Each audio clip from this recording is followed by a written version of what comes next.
नमस्कार दोस्तों, आज हम लेकर आए हैं यूपी होमगार्ड के लिए जीके के कुछ महत्वपूर्ण प्रश्न। तो चलिए वीडियो को शुरू करते हैं। वीडियो को पूरा देखिएगा आप लोग। आज का पहला प्रश्न है, पृथ्वी का सबसे बड़ा महासागर कौन सा है? इसका आंसर होगा ए प्रशांत महासागर। अगला प्रश्न है, निम्नलिखित में से भारत का राष्ट्रीय पशु क्या है? इसका आंसर होगा बी बाघ। अगला प्रश्न है, भारत में चुनाव आयोग एक क्या है? इसका आंसर होगा ए सांविधिक निकाय। अगला प्रश्न है, निम्नलिखित में से लाल किला किसने बनवाया था? इसका आंसर होगा ए शाहजहां ने। अगला प्रश्न है, भारत में ग्रीन रेवोल्यूशन किसने शुरू किया? इसका आंसर होगा ए MS स्वामीनाथन। अगला प्रश्न है, विश्व का सबसे बड़ा महाद्वीप कौन सा है? इसका आंसर होगा बी एशिया। अगला प्रश्न है, निम्नलिखित में से नीति आयोग का गठन कब हुआ? इसका आंसर होगा सी 2015 में। अगला प्रश्न है, भारत का पहला बजट किसने प्रस्तुत किया था? इसका आंसर होगा बी RK शनमुखम चेट्टी। अगला प्रश्न है, भारत में वस्तु एवं सेवा कर GST कब लागू हुआ? इसका आंसर होगा सी 2017 में। अगला प्रश्न है, निम्नलिखित में से भारत का केंद्रीय बैंक कौन है? इसका आंसर होगा सी RBI। अगला प्रश्न है, बिजली का आविष्कार किसने किया? इसका आंसर होगा सी बेंजामिन फ्रैंकलिन।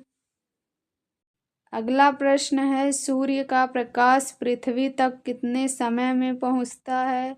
इसका आंसर होगा ए 8 मिनट 20 सेकंड। अगला प्रश्न है, निम्नलिखित में से मनुष्य में रक्त समूह की खोज किसने की? इसका आंसर होगा बी लैंडस्टीनर। अगला प्रश्न है, निम्नलिखित में से पानी का रासायनिक सूत्र क्या है? इसका आंसर होगा ए H2O। अगला प्रश्न है, राष्ट्रीय विज्ञान दिवस कब मनाया जाता है? इसका आंसर आप लोग कमेंट बॉक्स में बताइएगा। अगला प्रश्न है, निम्नलिखित में से विश्व पर्यावरण दिवस कब होता है? इसका आंसर होगा सी 5 जून। अगला प्रश्न है, भारतीय संविधान दिवस कब मनाया जाता है? इसका आंसर होगा बी 26 नवंबर। अगला प्रश्न है, निम्नलिखित में से भारत का राष्ट्रीय खेल क्या है? इसका आंसर होगा बी हॉकी। अगला प्रश्न है, निम्नलिखित में से जन गण मन किसने लिखा था? इसका आंसर होगा बी रविंद्रनाथ टैगोर। अगला प्रश्न है, निम्नलिखित में से विश्व की सबसे लंबी नदी कौन सी है? इसका आंसर होगा ए नील। अगला प्रश्न है, भारत की पहली महिला प्रधानमंत्री कौन थी?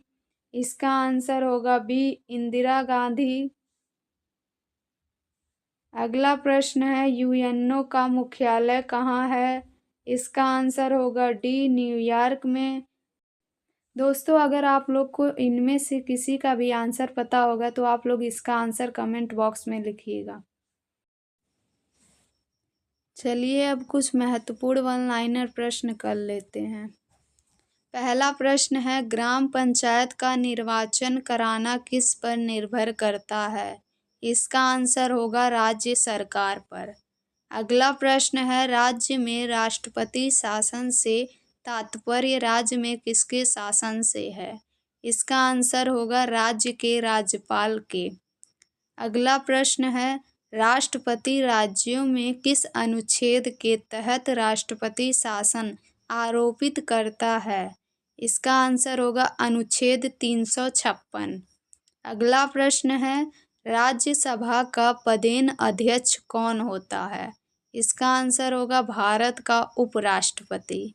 अगला प्रश्न है, भारतीय संविधान किसको हटाने की व्यवस्था प्रदान नहीं करता है? इसका आंसर होगा राज्यपाल। अगला प्रश्न है, कार्यकाल पूर्ण होने से पूर्व भारत के राष्ट्रपति को उनके पद से कौन हटा सकता है?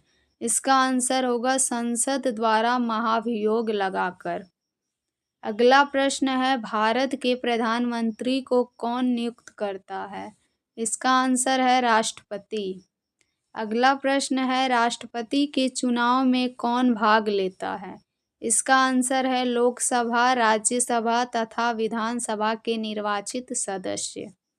अगला प्रश्न है, लोकसभा व राज्यसभा की संयुक्त बैठक कब होती है?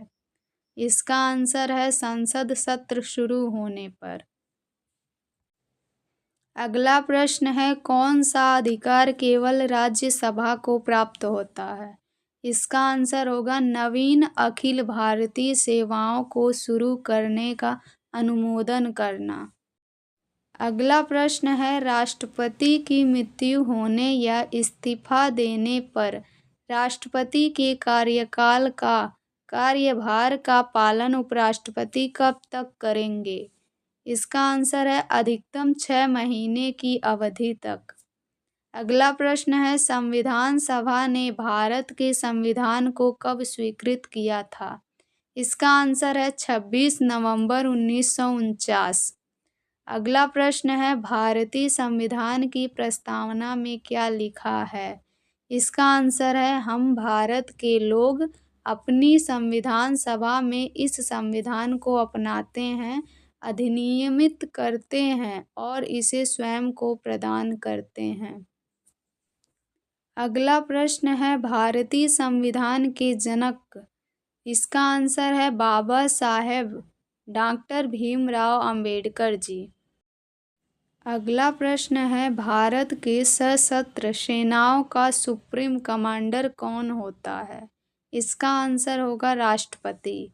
अगला प्रश्न है, केंद्रीय मंत्रिपरिषद किसके लिए उत्तरदायी होती है? इसका आंसर होगा लोकसभा। अगला प्रश्न है, संसद के दोनों सदनों की संयुक्त बैठक की अध्यक्षता कौन करता है? इसका आंसर होगा लोकसभा अध्यक्ष। अगला प्रश्न है, राज्यसभा की सदस्यता के लिए न्यूनतम आयु सीमा कितनी है? इसका आंसर होगा 30 वर्ष। दोस्तों, आप लोग वीडियो को लाइक और चैनल को सब्सक्राइब कर दीजिएगा।